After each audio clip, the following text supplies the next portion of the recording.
ಇನ್ನು 545 PSI ನೇಮಕಾತಿ ಪರೀಕ್ಷೆಯಲ್ಲಿ ಅಕ್ರಮ ನಡೆದಿದೆ ಅನ್ನುವಂಥ ಒಂದು ಪ್ರಕರಣಕ್ಕೆ ಸಂಬಂಧಪಟ್ಟಂತೆ SIT ಇವತ್ತು ಶಾಸಕ ಡಾಕ್ಟರ್ ಅಶ್ವತ್ಥ ನಾರಾಯಣ್ ಅವರ ವಿಚಾರಣೆ ನಡೆಸಿದೆ.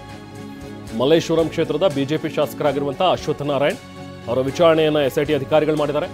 ಮಾಗಡಿ ಮೂಲದವರು ಮತ್ತು ಅವರ ಸಂಬಂಧಿಕರೇ ಹೆಚ್ಚು ಆಯ್ಕೆಯಾಗಿದ್ದಾರೆ PSIನಲ್ಲಿ ಅಂತ ಹೇಳಿ ಇವ್ರ ಮೇಲೆ ಆರೋಪ ಇದೆ. ಅಶ್ವತ್ಥ ನಾರಾಯಣ್ ವಿರುದ್ಧ ಕಾಂಗ್ರೆಸ್ ಆರೋಪ ಮಾಡಿತ್ತು. ಸೊ PSI ನೇಮಕಾತಿ ಹಗರಣದ ಮರು ತನಿಖೆಗೂ ಕೂಡ ಸರ್ಕಾರ ಆದೇಶವನ್ನ ಕೊಟ್ಟಿದೆ. ಅದಕ್ಕೆ ಸಂಬಂಧಪಟ್ಟಂತೆ SIT ಕೂಡ ಈಗಾಗಲೇ ರಚನೆ ಆಗಿದೆ. SIT ಅಧಿಕಾರಿಗಳು ಈಗ PSI ನೇಮಕಾತಿ ಹಗರಣದ ತನಿಖೆಯನ್ನು ಚುರುಕುಗೊಳಿಸಿದ್ದಾರೆ. ಅಶ್ವತ್ಥ ನಾರಾಯಣ್ ಅವರನ್ನ ವಿಚಾರಣೆಗೆ ಒಳಪಡಿಸಿದ್ದಾರೆ SIT ಅಧಿಕಾರಿಗಳು.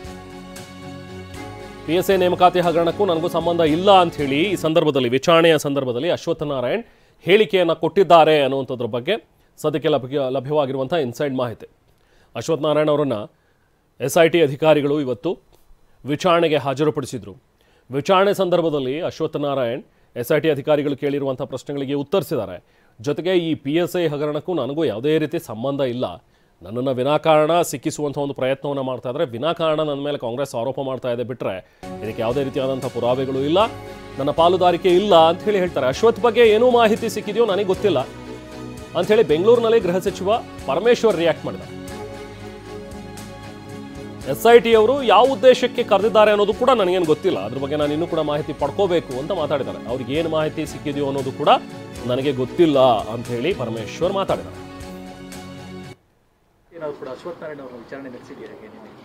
ಗೊತ್ತಿಲ್ಲ ನನಗೆ, ಅದು ಪ್ರೊಸೀಜರ್ ಅವರೇನು ಯಾವ ಉದ್ದೇಶಕ್ಕೆ ಕರೆದಿದ್ದಾರೋ ಗೊತ್ತಿಲ್ಲ, ಅವ್ರಿಗೇನು ಮಾಹಿತಿ ಸಿಕ್ಕಿದೆ ಗೊತ್ತಿಲ್ಲ. ತನಿಖೆ ಮುಗ್ದಿಲ್ಲಲ್ಲ, ಇನ್ನು ತನಿಖೆ ಮುಗಿಯೋವರೆಗೂ ಅವರು ಏನೆಲ್ಲ ಮಾಹಿತಿಗಳು ಸಿಗ್ತವೆ ಅದರ ಆಧಾರದ ಮೇಲೆ ಯಾರನ್ನೋ ಕರೀತಾ ಇರ್ತಾರೆ. ಅಶ್ವತ್ಥ ನಾರಾಯಣ್ ಅವ್ರ ಬಗ್ಗೆ ಏನು ಮಾಹಿತಿ ಸಿಕ್ಕಿದೆಯೋ ನನಗೆ ಗೊತ್ತಿಲ್ಲ. ಗೊತ್ತಿಲ್ಲ ನನಗೆ, ಅದು ಪ್ರೊಸೀಜರ್ ಅವರೇನು ಯಾವ ಉದ್ದೇಶಕ್ಕೆ ಕರೆದಿದ್ದಾರೋ ಗೊತ್ತಿಲ್ಲ, ಅವ್ರಿಗೇನು ಮಾಹಿತಿ ಸಿಕ್ಕಿದೆ ಗೊತ್ತಿಲ್ಲ. ತನಿಖೆ ಮುಗ್ದಿಲ್ಲಲ್ಲ, ಇನ್ನು ತನಿಖೆ ಮುಗಿಯೋವರೆಗೂ ಅವರು ಏನೆಲ್ಲ ಮಾಹಿತಿಗಳು ಸಿಗ್ತವೆ ಅದರ ಆಧಾರದ ಮೇಲೆ ಯಾರನ್ನೋ ಕರೀತಾ ಇರ್ತಾರೆ. ಅಶ್ವತ್ಥ ನಾರಾಯಣ್ ಅವ್ರ ಬಗ್ಗೆ ಏನು ಮಾಹಿತಿ ಸಿಕ್ಕಿದೆಯೋ ನನಗೆ ಗೊತ್ತಿಲ್ಲ. ಗೊತ್ತಿಲ್ಲ ನನಗೆ, ಅದು ಪ್ರೊಸೀಜರ್ ಅವರೇನು. ಸೊ ಇದು ಗೃಹ ಸಚಿವ ಪರಮೇಶ್ವರ್ ಅವರ ಮಾತುಗಳು.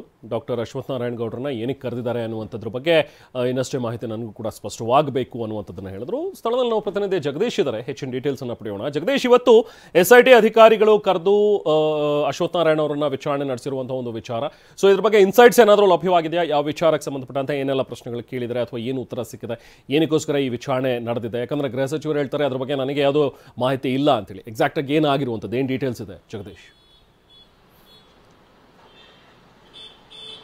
ರೆಹಮಾನ್, ಮಾಹಿತಿಗಳ ಪ್ರಕಾರವಾಗಿ ಹಲವು ದಿನಗಳ ಹಿಂದೆ ಅಶ್ವತ್ಥ ನಾರಾಯಣ ಏನು SIT ಅಧಿಕಾರಿಗಳು ಬುಲಾವನ್ನ ಮಾಡಿದ್ರು, ಅಂದರೆ ಒಂದು ಪ್ರೊಸೀಜರ್ ಮುಖಾಂತರವಾಗಿ ಒಂದು ನೋಟಿಸನ್ನು ನೀಡಿ ವಿಚಾರಣೆಗೆ ಕರೆದಿದ್ರು. ಅದೇ ರೀತಿಯಲ್ಲಿ ಅಶ್ವತ್ಥ ನಾರಾಯಣ್ ಕೂಡ ವಿಚಾರಣೆಗೆ ಹಾಜರಾಗಿದ್ರು. ಆದರೆ ಈ ಸಂದರ್ಭದಲ್ಲಿ ಅಶ್ವತ್ಥ ನಾರಾಯಣ್ ಸಂಬಂಧವಾಗಿ, ಅಂದರೆ ಈ PSI ಹಗರಣ ಸಂಬಂಧವಾಗಿ ಯಾವ್ಯಾವ ರೀತಿಯಾದಂಥ ಒಂದಷ್ಟು ಮಾಹಿತಿಗಳಾಗಿರ್ಬೋದು, ಆರೋಪಗಳಾಗಿರ್ಬೋದು, ಆ ವಿಚಾರಗಳೇನಿತ್ತು ಅವೆಲ್ಲವನ್ನು ಕೂಡ ಪ್ರಸ್ತಾಪ ಮಾಡಲಾಗಿತ್ತು. ಆದರೆ ಈ ಸಂದರ್ಭದಲ್ಲಿ ಇದ್ಯಾವುದು ಕೂಡ ಸತ್ಯ ಅಲ್ಲ, ಜೊತೆಗೆ ನನಗೂ ಕೂಡ ಈ ಪ್ರಕರಣಕ್ಕೂ ಕೂಡ ಯಾವುದೇ ರೀತಿಯಾದಂಥ ಒಂದು ಸಂಬಂಧ ಇಲ್ಲ, ಇದು ರಾಜಕೀಯ ಪ್ರೇರಿತ ಆರೋಪಗಳು ಅನ್ನುವಂಥ ನಿಟ್ಟಲ್ಲಿ ಏನು ವಿಚಾರಣೆಯ ಸಂದರ್ಭದಲ್ಲಿ ಹೇಳಿಕೆ ನೀಡಿ ಹೊರಟಿರುವಂಥದ್ದು.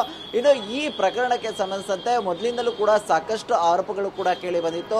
ಪ್ರಮುಖವಾಗಿ 545 ಅಭ್ಯರ್ಥಿಗಳ ಏನು ಒಂದು PSIಗಳ ನೇಮಕಾತಿಗಾಗಿ ಒಂದು ಪರೀಕ್ಷೆಯನ್ನು ಮಾಡಲಾಗಿತ್ತು. ಈ ಸಂದರ್ಭದಲ್ಲಿ ದೊಡ್ಡ ಮಟ್ಟದ ಒಂದು ಹಗರಣ ನಡೆದಿದೆ ಅನ್ನುವಂಥದ್ದು. ಸರಿಸುಮಾರು 300 ಅಭ್ಯರ್ಥಿಗಳು ಕೂಡ ಹಣವನ್ನು ಕೊಟ್ಟು ಒಂದು ನೇಮಕಾತಿಯನ್ನು ಮಾಡಿಕೊಂಡಿದ್ದಾರೆ ಅನ್ನುವಂಥ ನಿಟ್ಟಲ್ಲಿ ಆರೋಪಗಳು ಕೂಡ ಕೇಳಿ ಬಂದಿತ್ತು. ಆ ನಿಟ್ಟಲ್ಲಿ ಇನ್ವೆಸ್ಟಿಗೇಷನ್ ಮಾಡಿದಂಥ ಸಂದರ್ಭದಲ್ಲಿ ಕೂಡ ADGP ಅಧಿಕಾರಿ ಸಹಿತವಾಗಿ 30 ಜನರನ್ನು ಕೂಡ ಬಂಧನ ಮಾಡಲಾಗಿತ್ತು. ಇನ್ನು ಈ ತನಿಖೆಯನ್ನು ಮುಗಿಸಿದಂಥ ಬಳಿಕವಾಗಿ ಕೋರ್ಟ್ಗೆ ಚಾರ್ಜ್ ಶೀಟ್ ಅನ್ನು ಕೂಡ ಸಲ್ಲಿಕೆಯನ್ನು ಮಾಡಲಾಗಿತ್ತು. ಅದಾದ ಬಳಿಕವಾಗಿ 2023 ಮೇಯಲ್ಲಿ ಕಾಂಗ್ರೆಸ್ ಸರ್ಕಾರ ಇದನ್ನು ಮರು ತನಿಖೆಗೆ ಆದೇಶ ಮಾಡುತ್ತೆ.